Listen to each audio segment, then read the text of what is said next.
मंत्री जी साधारण कपड़ों में अपने चाचा के घर शादी में जाने के लिए निकले थे।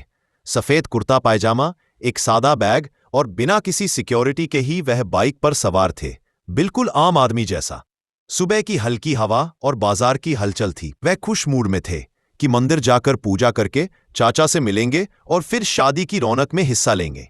बीच सड़क पर जैसे ही वे चौराहे से निकले, एक दरोगा रवि बीच सड़क पर खड़ा दिखाई दिया और उसने सख्ती से इशारा किया कि बाइक रुकाओ। रवि कड़क अंदाज में चेकिंग कर रहा था। नंबर प्लेट, कागज पत्र, हेलमेट सब पर नजर रख रहा था। मंत्री जी ने सोचा कागज दिखा दूं और निकल जाऊंगा, पर रवि ने पहले ही उनके बाइक को रोक लिया और टोन तेज कर दिया। कागज दिखाओ, हेलमेट कहाँ है? मंत्री जी ने शांत होकर कहा कि हेलमेट घर रह गया है, पर कागज पूरे हैं। उन्होंने अपना रजिस्ट्रेशन और लाइसेंस निकाला और सौम्य तरीके से बात की, पर रवि को किसी चीज से चिढ़ थी। भीड़ इकट्ठा हो रही थी, कुछ लोग मोबाइल निकालकर वीडियो बनाने लगे।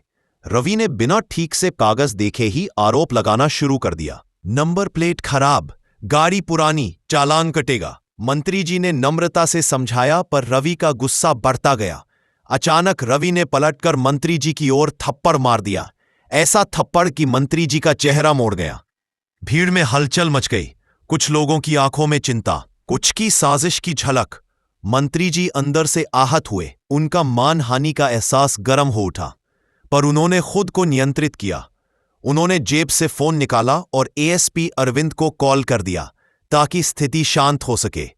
भीड़ में जो कुछ कहा जा रहा था उस पर कुछ लोग अब पहचानने लगे कि सामने वही मंत्री है जिनके सामने असल में बड़े बड़े अफसर सिर झुकाते हैं। थोड़ी ही देर बाद एएसपी की गाड़ी आई और रवि की शर्मिंदगी सामने आ गई। वह हाथ जोड़कर माफी मांगने लगा और मंत्री जी को छोड़ा गया। मंत्री जी ने कहा कि आज के लिए छोड़ रहा हूं, पर मैंने इस तरह की बदतमीजी बर्दाश्त नहीं की। रवि ने मुंह छिपाते हुए कहा कि माफ कर दीजिए, पर जैसे ही मंत्री जी आगे बढ़े, रवि ने अपने कुछ पुराने साथियों को फोन करके बुलाया और कहा, चलो आज दिखाते हैं इन्हें कि हम कौन हैं। मंत्री जी को कुछ भी अंदाजा नहीं था कि आगे क्या होने वाला है।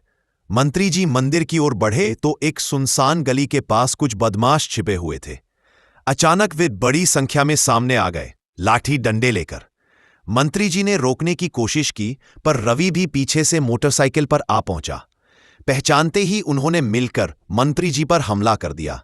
बाइक तोड़ी गई, मंत्री जी को गिरा दिया गया और वे घायल हो गए।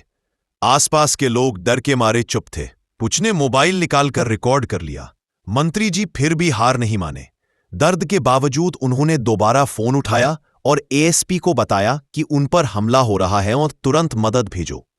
एएसपी की फोर्स कुछ ही मिनटों में पहुंच गई और हमलावरों को गिरफ्तार कर लिया गया। रवि और उसके साथियों को पकड़ लिया गया और मंत्री जी को अस्पताल भेजा गया, जहां प्राथमिक उपचार किया गया। मंत्री जी के कपड़े धूल दम से सने हुए थे, पर उनकी आंखों में गुस्से के साथ सख्ती भी थी। उन्होंने कहा कि अगर एक मंत्री के साथ ऐसा हो सकता है तो आम आदमी के साथ और क्या होगा, इसीलिए इसे एक मिसाल बनाना होगा। अगले दिन कोर्ट में मामला गया। मीडिया ने घटना को उठाया और वीडियो वायरल हो गया। रवि के ऊपर मुकदमा चल पड़ा और उसे निलंबित कर दिया गया, पर मंत्री जी के मन में अब एक गहरी बेचैनी बाकी रही। सिर्फ सजाएं देने से बात नहीं बनेगी। अगर पुलिस में ऐसे तत्व मौजूद है जो अपनी शक्ति का दुरुपयोग कर रहे हैं, तो आम जनता की सुरक्षा बुरी तरह प्रभावित होगी। उन्हें ऐसा सिस्टम बदलना होगा जो छोटे छोटे उत्पीड़न को बढ़ने देता है। मंत्री जी ने ठाना कि वे सिर्फ सजा नहीं दिलाएंगे, पर बदलाव लाएंगे। उन्होंने 3 स्तरों की योजना बनाई: पुलिस प्रशिक्षण में सुधार, नागरिक शिकायत प्रणाली स्थापित करना और बॉडी कैम वीडियो निगरानी को अनिवार्य करना ताकि किसी भी दमन का रिकॉर्ड बने। इसके अलावा उन्होंने निर्णय लिया कि सिर्फ बड़े भाषणों से काम नहीं होगा, उन्हें सीधे जनता के बीच जाकर असली हालात देखना होगा। उन्होंने कुछ दिनों के लिए सादे कपड़े पहनकर अज्ञात निरीक्षण करने का निश्चय किया। भीड़ के बीच में खड़े होकर छोटे गांवों की सड़कों पर जाकर उन्होंने देखा किस तरह छोटे छोटे मामलों में पुलिसकर्मी लोगों पर दखल दे रहे थे। एक बूढ़े किसान की शिकायत सुनकर मंत्री जी बेबस नहीं रहे। उन्होंने त्वरित जांच का आदेश दिया और दोषियों के खिलाफ कार्यवाही कराई। जनता ने धीरे धीरे विश्वास दिखाना शुरू किया, पर रवि और उसके जैसे लोगों ने थका नहीं। वे सिस्टम को बचाने के लिए और चाले चलने लगे, एक तरह से दुष्प्रचार और निशाना बारूद के रूप में। पार्टी कार्यालय और पुलिस मुख्यालय में मंत्री जी ने बैठकर कई नीति निर्मित कदम उठाए। शिकायतों के लिए पारदर्शी पोर्टल, त्वरित जांच इकाइयां और पुलिस कर्मियों के व्यवहार के लिए ट्रेनिंग मॉड्यूल। पर रवि का नेटवर्क कहीं गहरा था। उसने सोशल मीडिया पर झूठे दावे फैला दिए कि मंत्री जी भ्रष्ट है, जनता का पैसा उड़ाते हैं। कुछ नकली दस्तावेज और फोटो वायरल हुए। कुछ लोगों ने भीड़ करवा दी। मंत्री जी ने कहा, हमें सच का सामना करना होगा। उन्होंने तुरंत फैक्ट चेक टीम लगाई और झूठ का पर्दाफाश शुरू किया। सच्चाई धीरे धीरे सामने आई। नकली दस्तावेज निकलकर सामने आए और उनके स्रोत का पता चला। पर रवि ने और तेजी से पैठ बनाई। उसने ताकतवर लोगों से गठजोड़ किया और सहमति बनाई कि मंत्री की छवि धूमिल की जाए। मंत्री जी ने तय किया कि सार्वजनिक मोर्चे पर सच्चाई सामने रखी जाएगी और निजी तौर पर रवि के नेटवर्क पर कार्रवाई की जाएगी। एएसपी अरविंद के साथ मिलकर उन्होंने गुप्त जांचें शुरू करवाई। छापेमारी हुई और कई ठिकानों से सबूत बरामद हुए। मंत्री जी ने जनता के बीच एक बड़ी सभा रखी, खुले मंच पर। वहां उन्होंने बिना किसी ओवर ड्रामे के अपनी बात रखी, लोगों के सवालों के जवाब दिए और जो सच्चाई थी वह सबके सामने रखी। एक बूढ़ी औरत जो पहले भड़की हुई थी, मंच पर आई और स्पष्ट रूप से मानी कि उसे भड़काया गया था। भीड़ में सन्नाटा छा गया और फिर लोगों का भरोसा फिर से मंत्री की तरफ मुड़ा। जनता का ये भरोसा ही सबसे बड़ी ताकत था जिसने मंत्री की छवि को बचाया। रवि जेल से बाहर आने के बाद संयत नहीं बैठा। उसने सोचा कि मंत्री जी के खिलाफ सिर्फ कार्रवाई कर देने से वह खत्म नहीं होगा।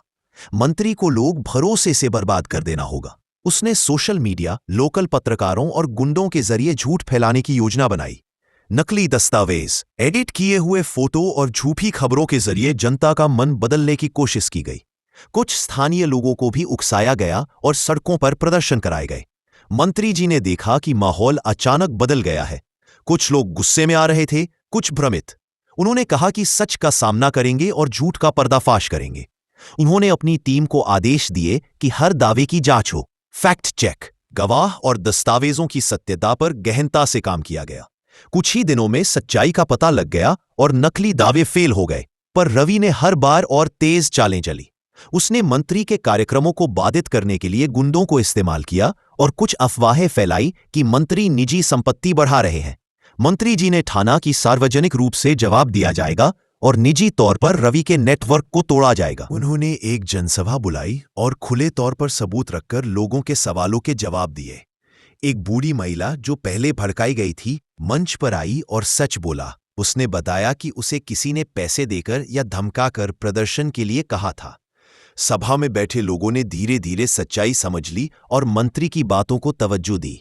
इसी बीच मंत्री जी ने एएसपी अरविंद के साथ मिलकर गुप्त जांच तेज कर दी। तकनीकी और फील्ड दोनों तरह से जांच शुरू हुई। कुछ ठिकानों पर छापेमारी हुई। नकदी, फर्जी कागजात और अन्य सबूत मिले जो स्पष्ट रूप से रवि के नेटवर्क को इंगित कर रहे थे। पर रवि ने हार मानने से पहले एक आखिरी बड़ी चाल चली। उसने झूठा केस तैयार कर दिया कि मंत्री ने लोक संपदा के साथ छेड़छाड़ की है और उसके नाम पर बड़ी संपत्ति दर्ज की गई है। न्यायालय में सुनवाई शुरू हुई और साक्ष्य पेश होने लगे। मंत्री जी ने खुद अदालत में उपस्थित होकर सबूतों का खंडन किया और अपनी पारदर्शिता साबित की। बही खाते, बैंक रिकॉर्ड, गवाह और गांव के लोग आगे आए। धीरे धीरे झूठ का पर्दाफाश हुआ। नकली दस्तावेजों के स्रोत रवि के सहयोगियों की ओर इशारा करने लगे। कोर्ट ने कहा कि सबूतों के बिना किसी का समझौता नहीं किया जा सकता। रवि और उसके कुछ साथी दोषी साबित हुए और उन्हें कठोर सजा मिली। मगर मंत्री जी ने सोचा कि सिर्फ सजा देना पर्याप्त नहीं है। उन शक्तियों और नेटवर्क्स को खत्म करना होगा जो ऐसे दुष्प्रचार और दुरुपयोग को जन्म देते हैं। उन्होंने तुरंत कुछ नीतियां लागू की। पुलिस में बॉडी कैम अनिवार्य किए गए। हर थाने में शिकायत रजिस्टर और जनता की निगरानी पैनल की स्थापना की गई। लोग अब बिना डर के शिकायत दर्ज कर सकेंगे और मामलों की त्वरित जांच होगी। पुलिस प्रशिक्षण को अगले स्तर पर बढ़ाया गया। नागरिक सम्मान, मानवाधिकार और जवाबदेही पर विशेष सिलेबस जोड़ा गया। रवि के जेल जाने के बाद भी मंत्री की चुनौतियां खत्म नहीं हुई। उनके खिलाफ फैलाई हुई अफवाहें और मनहूस नामों को मिटाना आसान नहीं था, पर जनता का विश्वास धीरे धीरे वापस आया क्योंकि मंत्री जी ने सिर्फ वादे नहीं किए बल्कि कार्रवाई दिखाई। छोटे गांवों की अदालतें और मोबाइल कोर्ट, त्वरित सुनवाई और पब्लिक ऑडिट्स लागू हुए। इनसे छोटे छोटे मुद्दे भी समाधान होने लगे और लोगों का भरोसा बढ़ा। रवि जैसी ताकतों को अब महसूस होने लगा कि उनका काम कठोर निगरानी में है। समय के साथ साथ मंत्री जी ने सार्वजनिक मंचों पर कहा, यदि मैं कभी गलती करूंगा तो आप मुझे बताएं, पर मेरे ऊपर साजिश की जाएगी तो मैं उसका भी सामना करूंगा। जनता ने उनका साथ दिया और परिवर्तन की राह लंबी पर स्थायी दिखी। रवि की सजा और नेटवर्क का ढहना एक मिसाल बन गया कि छोटी छोटी शक्तियां जो जनता की आवाज दबाती है, उनका अंत संभव है यदि जनता और कानून साथ हों। अंत में मंत्री जी ने स्पष्ट संदेश दिया। नया सिस्टम केवल उन्हीं के लिए नहीं था जो सत्ता में है, बल्कि उन लोगों के लिए था जो हर रोज छोटे छोटे अत्याचार झेलते हैं। उन्होंने कहा कि सरकार और नागरिकों के बीच एक नया समझौता बनेगा, पारदर्शिता, जवाबदेही और सम्मान। जनता ने तालियां बजाईं और मंत्री जी अपने सादे अंदाज को नहीं भूले। वे फिर भी सादगी में ही रहते थे, पर अब उनके कामों का दायरा बदल गया था, लोगों के भरोसे का दायरा। कई महीनों बाद जब सब कुछ शांत हुआ, रवि की कहानी लोगों को चेतावनी देती रही कि शक्ति का गलत उपयोग अंततः अपनी गिरावट ही लाता है। और मंत्री जी का नाम अब नेक कार्यों और दृढ़ता के साथ जुड़ा। सरकार ने नए नियम लागू किए और छोटे छोटे सुधारों का असर दिखने लगा। पुलिस की छवि सुधरी, शिकायतों का निपटारा पारदर्शी हुआ और लोग अधिक सुरक्षित महसूस करने लगे। दोस्तों, ये कहानी मनोरंजन के साथ साथ एक संदेश देती है। जब सत्ता को जनता का विश्वास चाहिए होता है तो उसे पारदर्शिता और सम्मान के साथ काम करना चाहिए, और जब कभी कोई शक्ति उसका गलत इस्तेमाल करे तो कानून और समाज मिलकर उसे नहीं छोड़ेंगे।